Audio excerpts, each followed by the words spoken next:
Tohanan, live tayo ngayon mga kabunyog.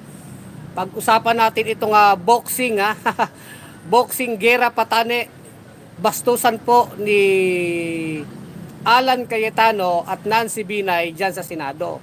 Matindi po ito mga kabunyog at nako ano bang reaksyon nyo dito? Tinalo pa po nila ang debate sa barangay. Sa barangay bagong sa barangay walang bago, di ba? Para pong balitaktakan ng magkapitbahay sa barangay ang nangyari po sa Senado sa ginawa po na debate o sabihin nating away marites, parang away marites ni Nancy Binay at Alan Peter Caldero Cayetano. Saan ba nagmula yung away na yan? So talagang ako, alam nyo mga kabunyog, ako'y nanginginig sa mga pinag-uusapan nilang halaga.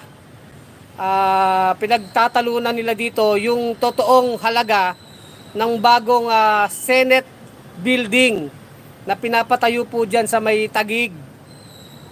Matindi po ang halaga, talagang malulula kayo. Ang sinasabi po ni Alan Caldero Cayetano, ito daw ay 23 billion na. Mula sa 8 billion naging 23 billion. So, ang sinasabi ni Binay, hindi naman 23 billion, 21 billion, ganun lang. So, magulo po, parang hinalong kalamay ang mga balitaktakan nila. Alam nyo, sa mga taong nakikinig na kagaya natin, sa mamamayang nakikinig dyan sa Senado, sa kanilang pag-aaway, ay nakakapanginig po ng laman, nakakapanindig balahibo po ang mga sinasabing halaga. Ito po ay bagong pinapatayo po yan yung bagong Senate building na yan. Ngayon, ano ba ang issue dyan? So parang ang sinasabi dito ni Binay, ang pinatutungkulan niya dyan sa hearing na yan, para bagang pinupolitika siya ni Alan Cayetano. So may anggulo kasi na parang away politika ito, no, na sinasabi ni Nancy Binay, mukhang siya binabanatan po nito ni Alan Cayetano at kahit itong si Chis Escudero na bagong Senate President. Kasi alam nyo, itong pagpapagawa po ng bagong building ng Senado, yan po ay nung panahon pa po ni Duterte. Yan po ay panahon pa ni Duterte. Sa panahon po ni Tito Soto, yung Senate President noon. So nagkaroon na po ng kontrata or yung Senado para magpagawa sila ng bagong building nila. Kasi ngayon yung building po diyan sa Senate, yung lumang building po ng Senado, yung ginagamit ngayon, diyan po yan sa may Pasay. Ngayon nagpapatayo po ng bagong building. Ang sinasabi para 8.9 billion, ngayon 23 billion na. Ngayon mukhang napopolitika Alam nyo naman itong mga senador, matindi rin po ang politika dyan sa Senado. So parang sinasabi ni Nancy Binay, mukhang siya'y sinisilipan po ng butas nitong bagong liderato ng Senado sa pangunguna po ni Chis Escudero, na sinasabi niya, binulgar nyo sa media, 23 billion. Hindi naman yan totoo. Parang sinasabi ni Binay, fake news yan kasi kasama na daw dyan sa 23 billion na yan, yung mga security, CCTV camera, meron pang mga landscape. So, wala tayong kinakampihan dito, no, mga kabunyog, mga kababayan. Wala tayong kinakampihan. Sabi nga ng mga netizen, habang pinanonood tong away po ni Nancy Binay at ni Alan Cayetano, sabi nila, yung isang magnanakaw, galit sa kapwa magna, di ba? Yung isang magna, galit sa kapwa magna. So,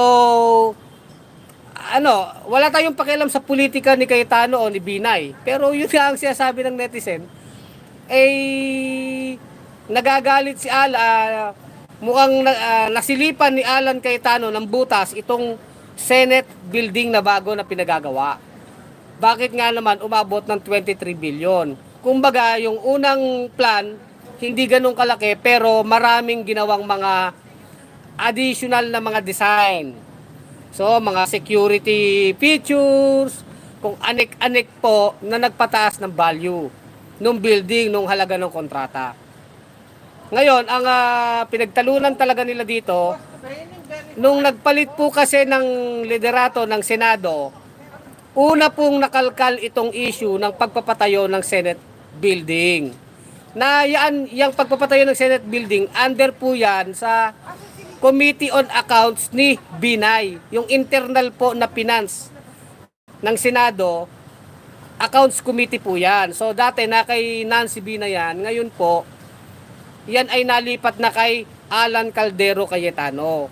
Ngayon, nasilip ngayon ni Alan. Eh alam niyo naman, politika din yan.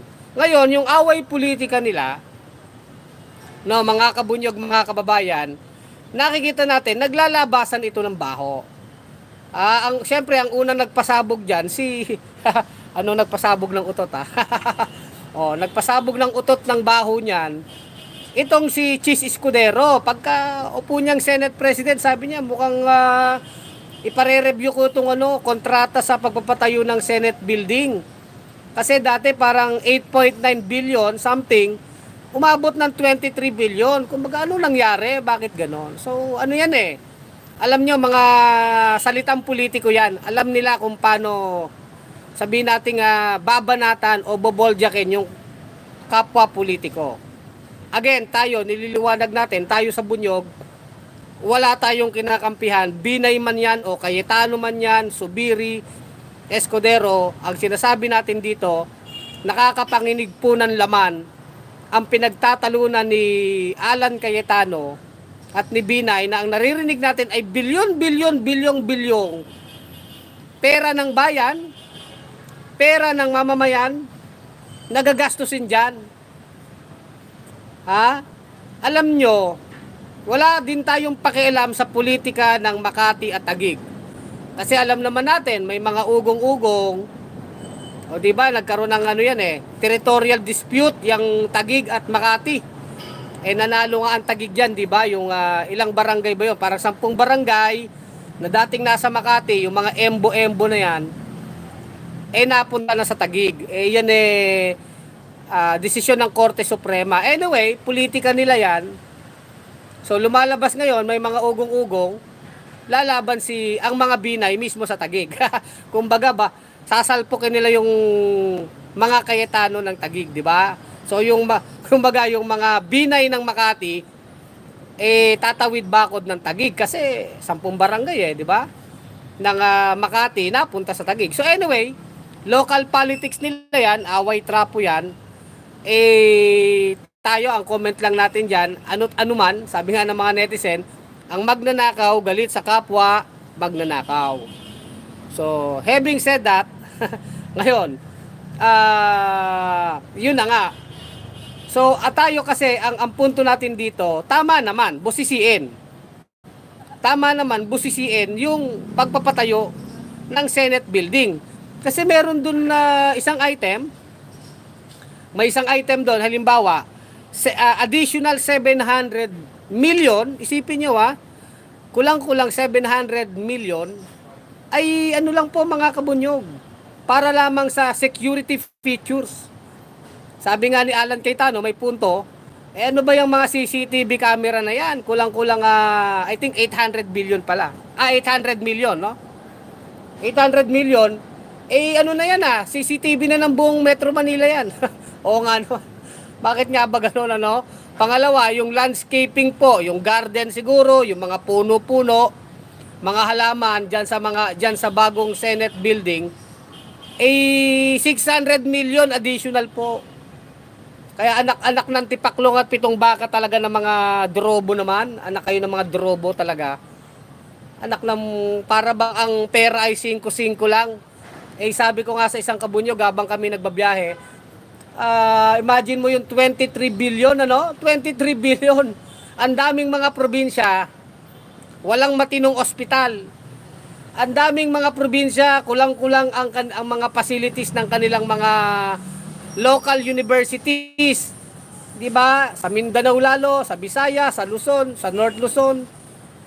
Ang daming mga lugar na walang matinong ospital, kulang-kulang ang eskwelahan, mga pasilidad na kailangan natin, serbisyo sa tao, basic services. Tapos ang naririnig natin, may 23 billion ang Senado para sa kanilang bagong highball. Mukhang nakakaano yan. Parang nakakasuka, nakakapanindig balahibo. At makikita nyo po yung manner ng dalawang senador na ito, nung nag-aaway sila sa Senado, talagang parang ginawa nilang parang palengke. Ginawa nilang parang palengke itong Senado. Away marites nga sabi nga ni Cayetano, natawa ko. Binay, sabi niya, ang pangalan mo ay Marjorie, parang hindi marites. Pero sabi ni, sabi, baka ikaw gawain mo, di ba? Yung, sabi kasi ni Binay, may sumasaksak kasi sa akin patalikod. Sabi ni Cayetano, ako ba yun? Ganun. Alam niyo, parang away kalye talaga. No? Kulang na lang po magsampalan. No? Kulang na lang magsampalan. Hanggang si Binay nga ay nag-walk out na.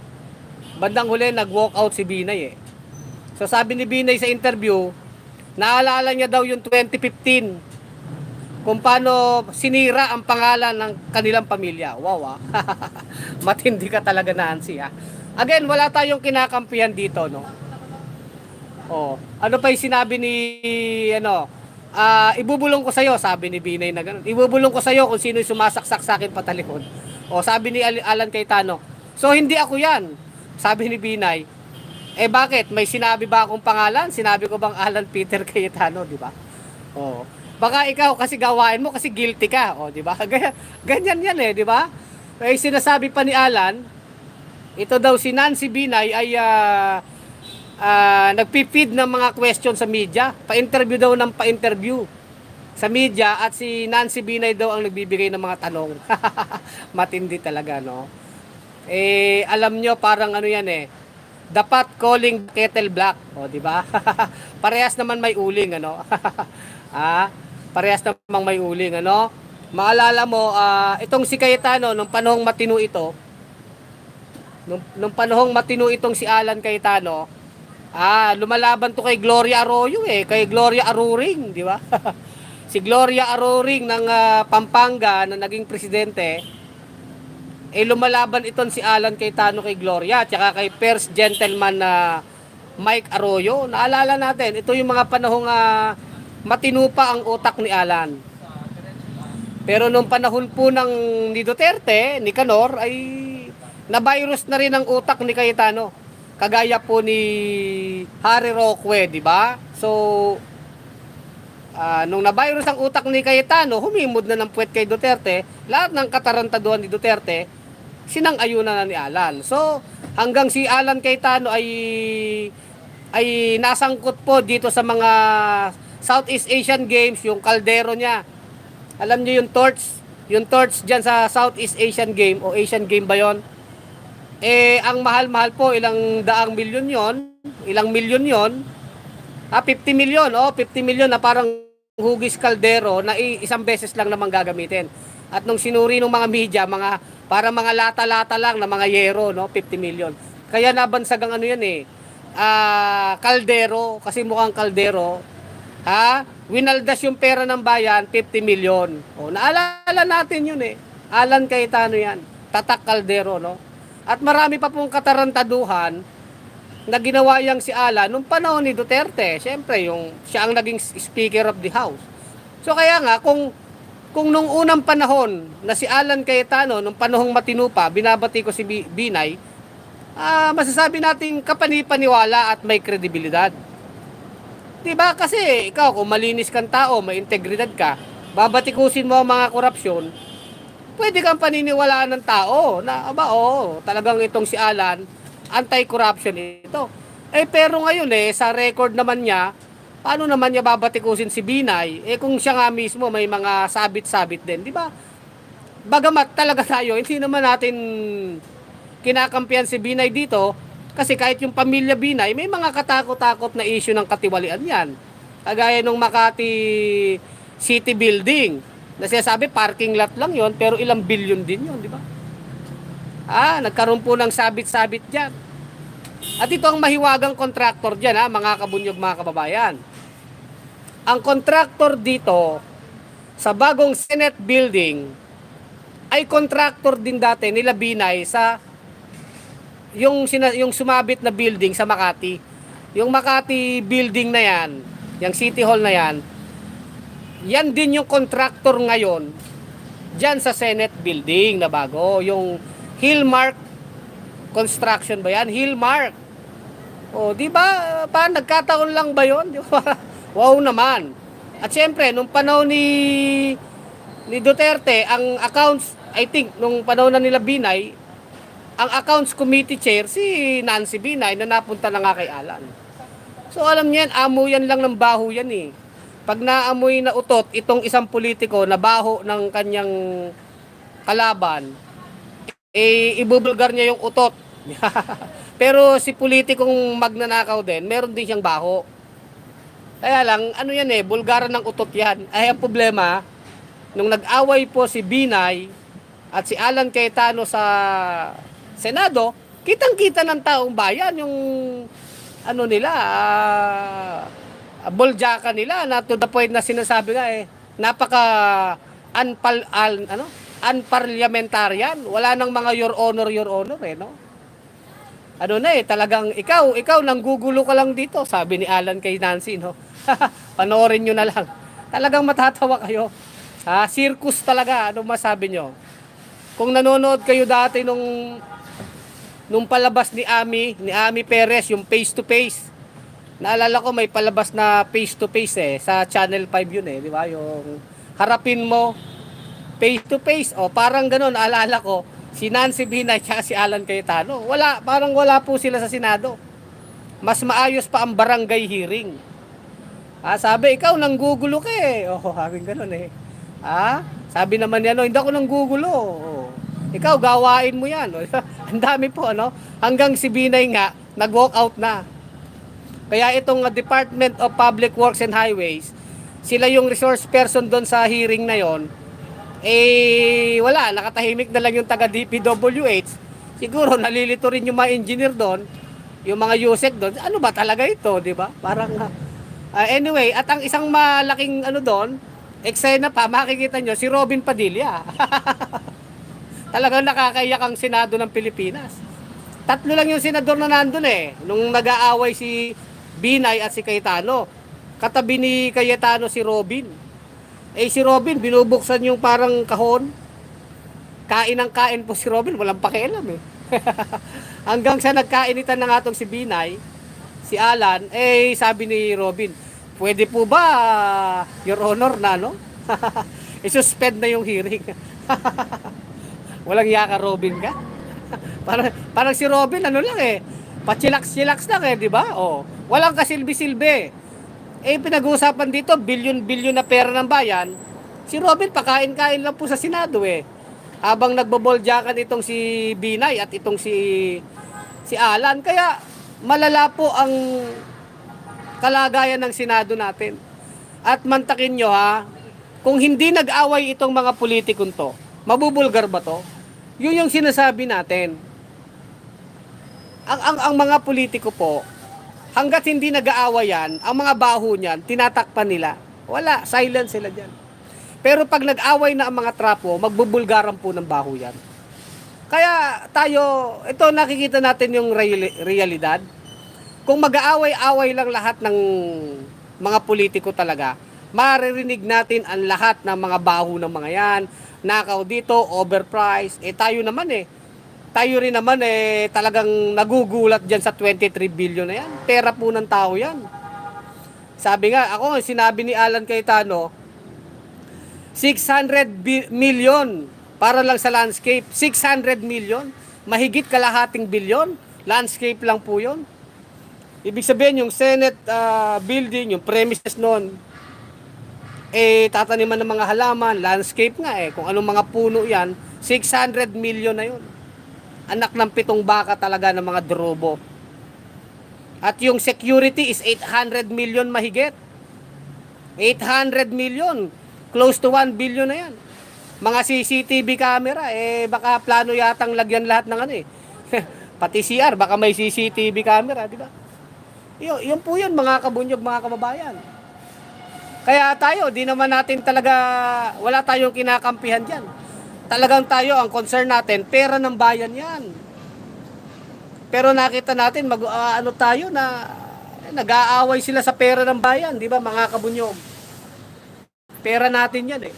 Kaya sabi ko nga sa isang kabunyog, alam mo nyo, ilang ospital na yung 23 billion na yan. Ilang eskwelahan na yan, ilang library na yan. Pinag-aawayan nila yung Senate building na yan.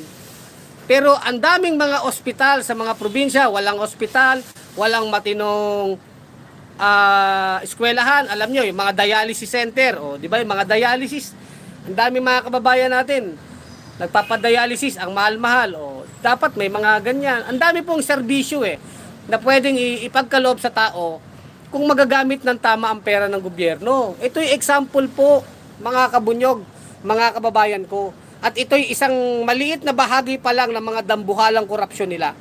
Na ito na po ang katotohanan.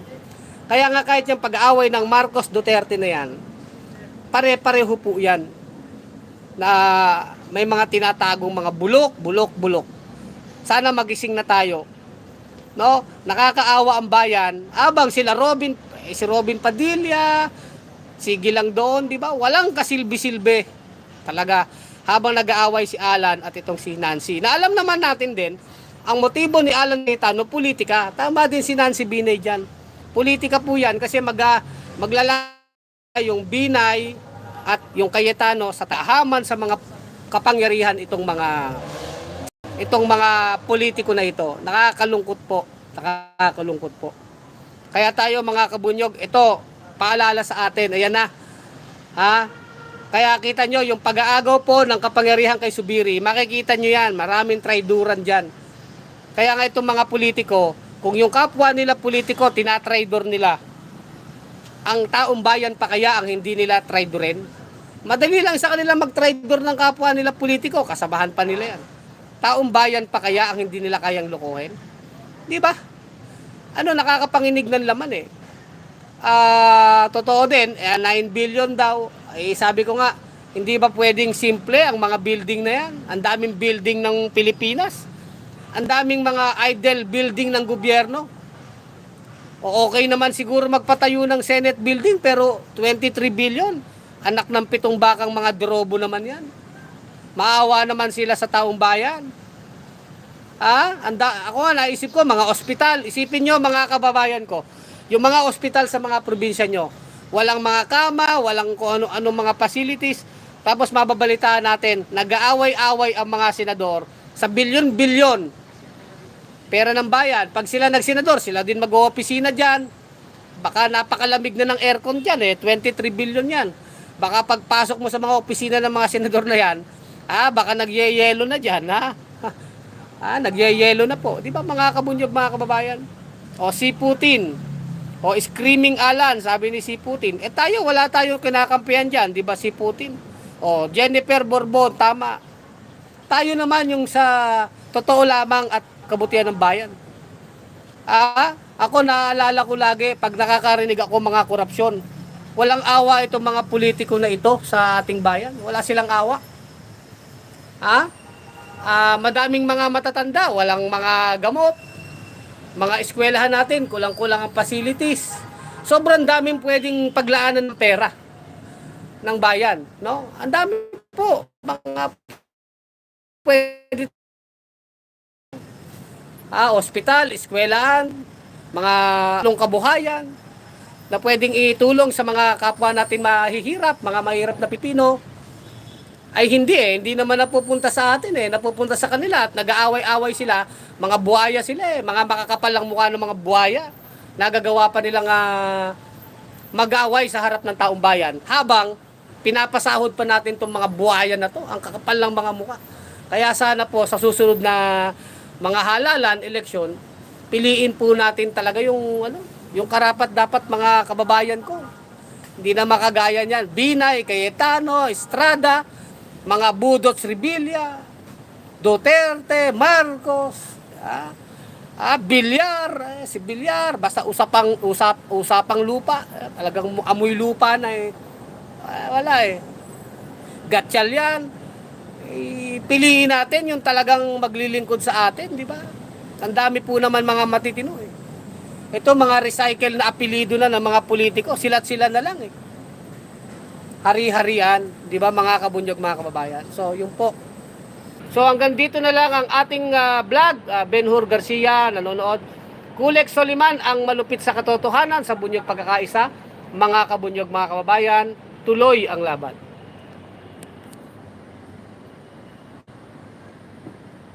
Bunyog, bunyog, halikan na kasama ka. Bunyog, kapag buklod ay may pag-asa. Luzon, Visayas, Mindanao, isa ang pananaw. Sa bagong Pilipinas ang bunyog isisigaw. Bunyog, bunyog.